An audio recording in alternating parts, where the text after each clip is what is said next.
Xin chào các bạn. Hôm nay tôi chia sẻ cách hồi sinh nhanh một cây hoa lan. Khi các bạn có những cây hoa lan với những chiếc lá nó đã bị thối hoặc đã bị vàng, chúng ta đừng vội bỏ những cây hoa lan này. Nó luôn có rất nhiều nấm và vi khuẩn trên đây. Hãy cách ly ra khỏi những cây khỏe mạnh, vì nấm và vi khuẩn trên những cây này sẽ lây lan và làm ảnh hưởng đến những cây hoa lan khác.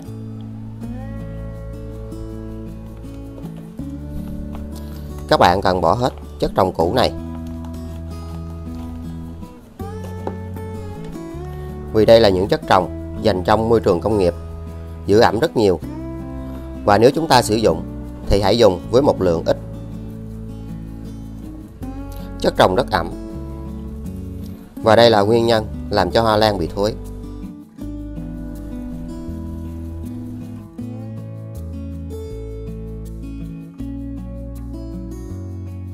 Các bạn hãy cắt bỏ những rễ hư và những rễ thối này.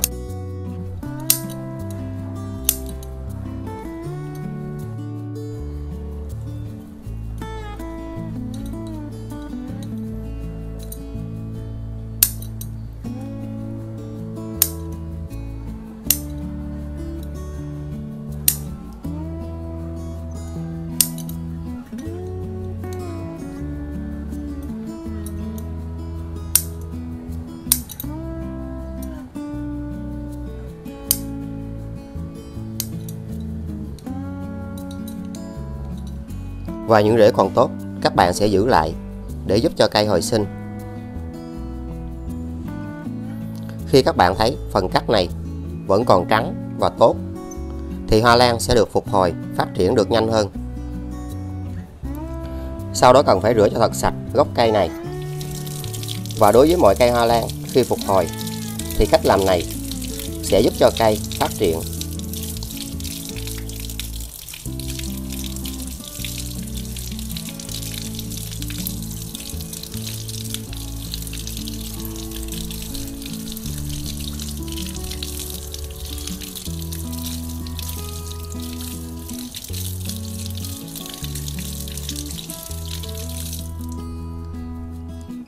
Sau đó các bạn cần kiểm tra kỹ lại một lần nữa.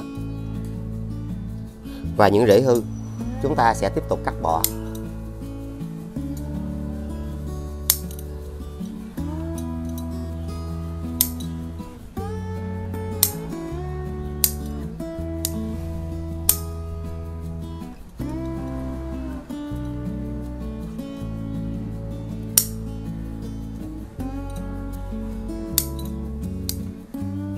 Sau đó hãy sử dụng khăn sạch và lau khô lại.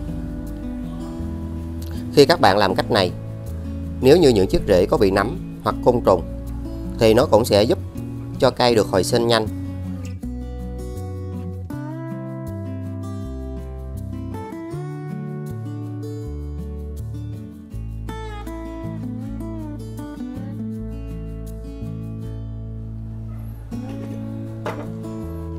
Các bạn sử dụng cà phê.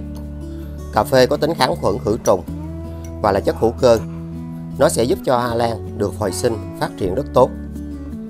Chỉ dùng một thìa. Cho vào 500 ml nước đun sôi.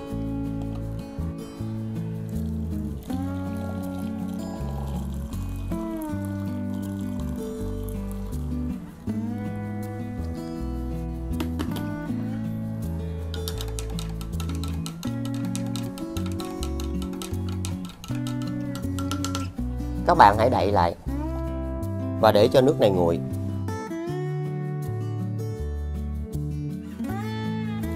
Trong thời gian chờ nước nguội, cành hoa này các bạn hãy cắt ra.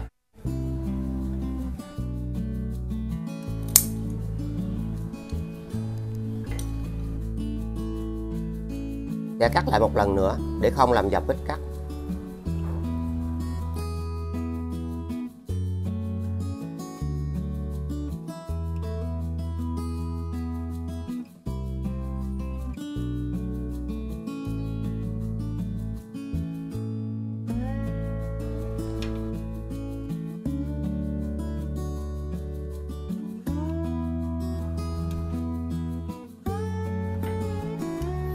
Sử dụng một cây nến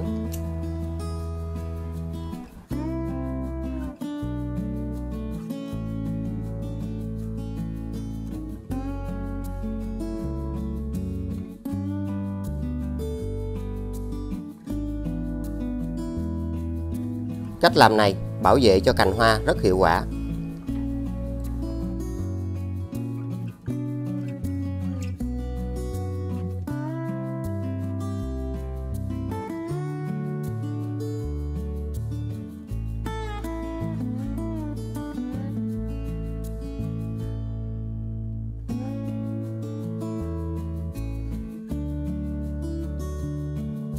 Sau đó các bạn sẽ gỡ lớp vỏ này ra.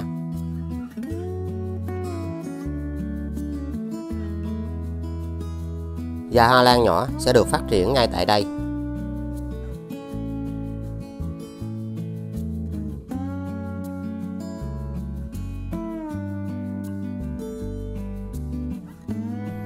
Sau khi nước đã nguội, dinh dưỡng sẽ rất nhiều. Các bạn hãy lọc vỏ cạn.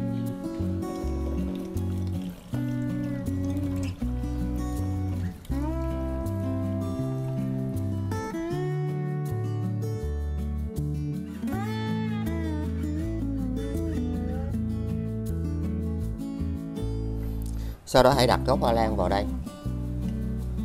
và cành hoa này. Các bạn cho nước này vào.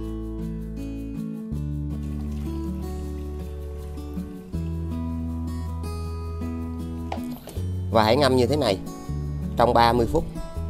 Nó sẽ giúp cho cây hoa lan này được hồi sinh và phát triển rất nhanh. Sau đó sử dụng phần nước còn lại này để chăm sóc cho những cây hoa lan khác. Các bạn lau cho những chiếc lá này. Nó sẽ giúp cho những chiếc lá hoa lan được sạch, không bị nấm, không bị côn trùng. Và đây là cách rất đơn giản. Cây sẽ luôn được xanh tốt, phát triển nhanh hơn. Và nên áp dụng cách làm này 15 ngày một lần. Khi các bạn sử dụng cách làm này, và đây là những loại phân bón hữu cơ, nên nó sẽ rất an toàn và bền vững theo thời gian. Cũng là một trong những cách để loại bỏ bụi bẩn trên hoa lan, rất hiệu quả. Lá non phát triển tốt hơn, rễ được hồi sinh, là một trong những chất tuyệt vời.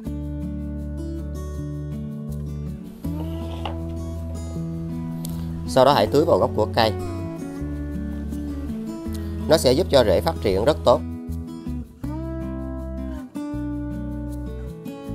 Hoa lan trở nên xanh tốt và khỏe mạnh hơn.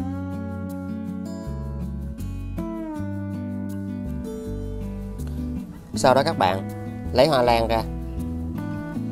Và chúng ta chỉ hồi sinh được rễ hoa lan còn tươi và khỏe như thế này. Và phần cắt trên đây còn tươi. Với những gốc hoa lan rễ bị hư và phần này bị khô héo thì không thể nào phục hồi được.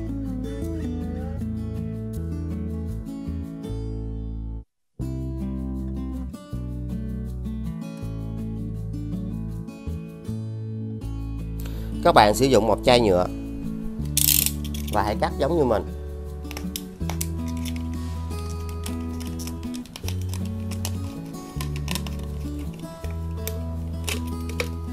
Và hãy giữ lại một phần như thế này. Các bạn sử dụng mút cắm hoa.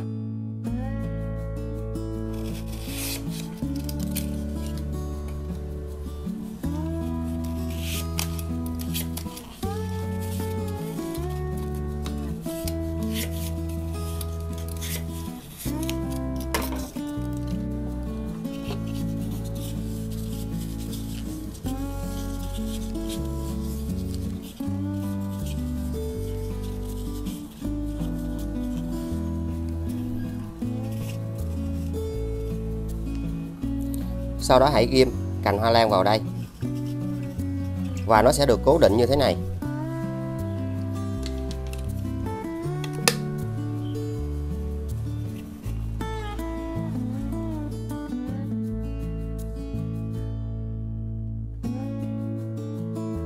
Sau đó các bạn cho nước lọc vào.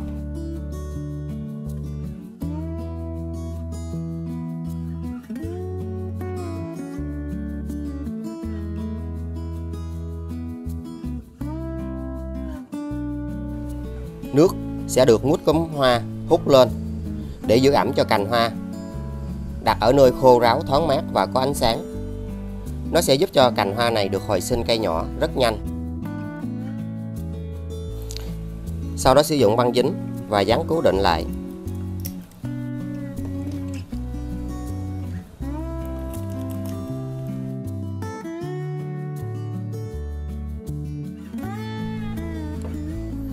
Các bạn sẽ trồng lại với vỏ thông.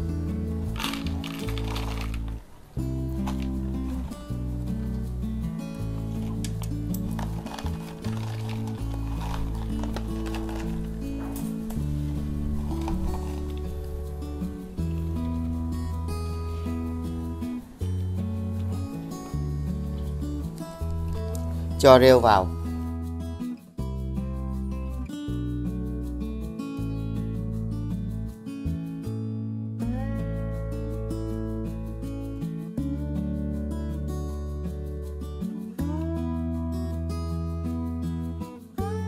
Và không tưới nước cho cây trong 4 ngày.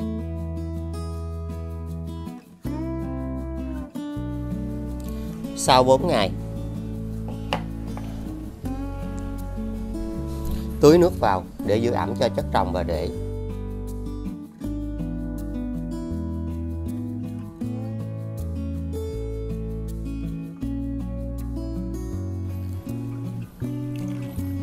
Trong những ngày thường, các bạn chỉ tưới khi chất trồng khô và dùng nước tưới phun sương giữ ẩm, không tưới nhiều nước. Đặt cây ở nơi khô ráo, thoáng mát và có ánh sáng. Nó sẽ giúp cho cây hoa lan này được hồi sinh, phát triển được nhanh hơn. Sau đó hãy đậy lại.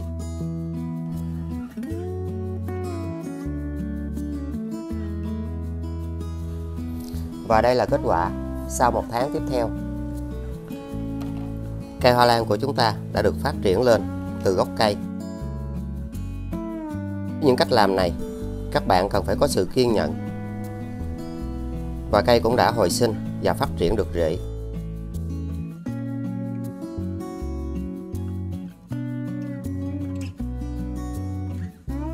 Và trong môi trường độ ẩm được duy trì đúng và đầy đủ.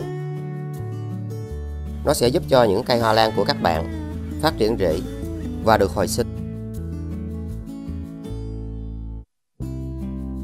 Đến giai đoạn này, mình chia sẻ thêm cách chăm sóc để giúp cho cây hoa lan này được phát triển nhanh và dễ hơn.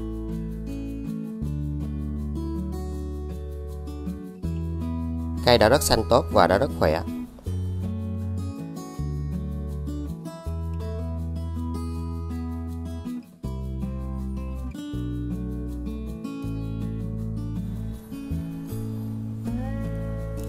Còn với chậu hoa lan này, khi các bạn sử dụng cách làm này, nước sẽ luôn được duy trì ở đây và độ ẩm được giữ trong môi trường nhà kính.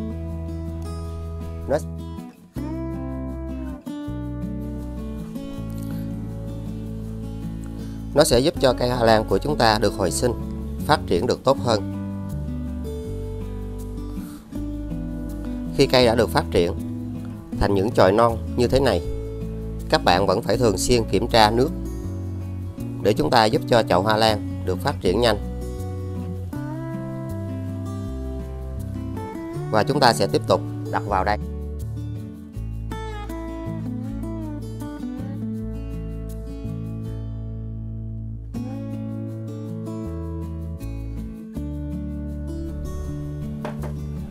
Và giai đoạn này các bạn vẫn sử dụng cà phê và chúng ta chỉ sử dụng 1/2 thìa.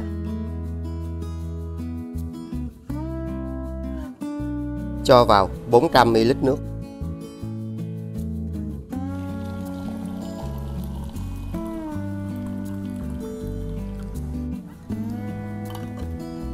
Các bạn hãy chờ cho nước này nguội.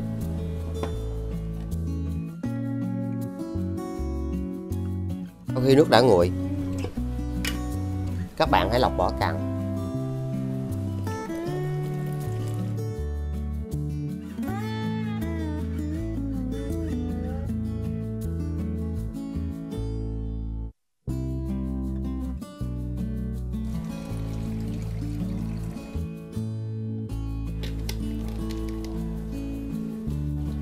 Sau đó các bạn sẽ phun trực tiếp lên cây hoa lan này, và nên áp dụng cách làm này 14 ngày một lần.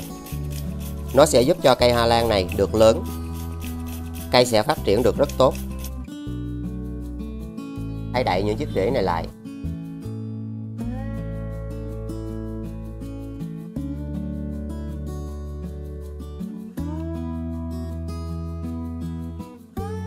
Bạn sẽ tưới nước này vào gốc của cây.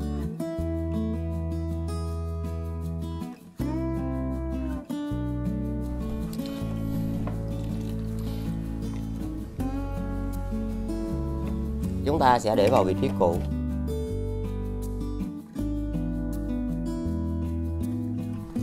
Và đây là kết quả sau 3 tháng tiếp theo. Cây hoa lan đã được phát triển lên. Khi các bạn sử dụng những cách làm như thế này, chúng ta cần phải có sự kiên nhẫn. Với những cây hoa lan, khi sử dụng cách làm này, nó sẽ góp phần giúp cho cây được hồi sinh, phát triển rất nhanh. Luôn có những cách làm và mình đã có chia sẻ trên kênh, và có thêm nhiều phụ đề để các bạn dễ dàng lựa chọn. Giai đoạn này không cần phải đậy lại, mà hãy cho cây ra ánh sáng để cây được phát triển nhanh hơn. Một kết quả rất tuyệt vời.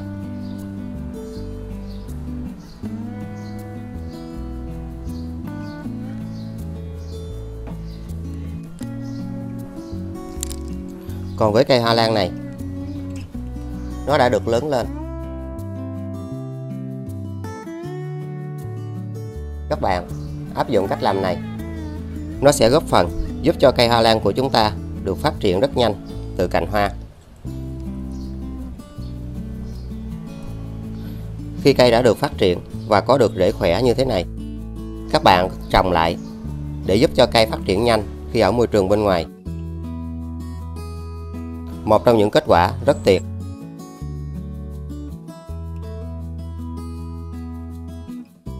Rễ cũng đã phát triển được rất tốt.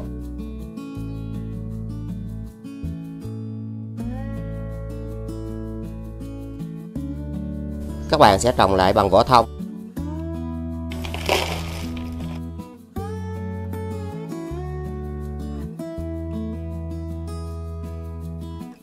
Cho thêm rêu vào để giữ ẩm.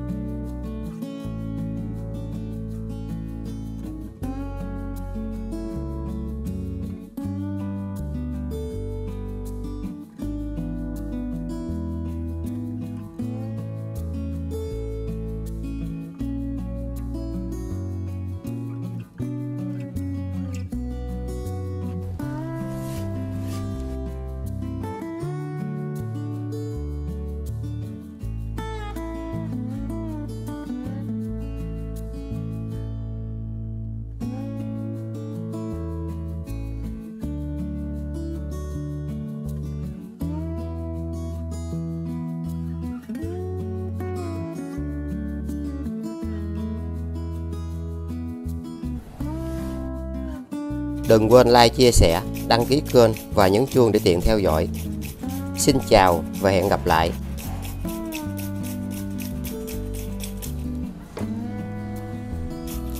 Chúc các bạn luôn thành công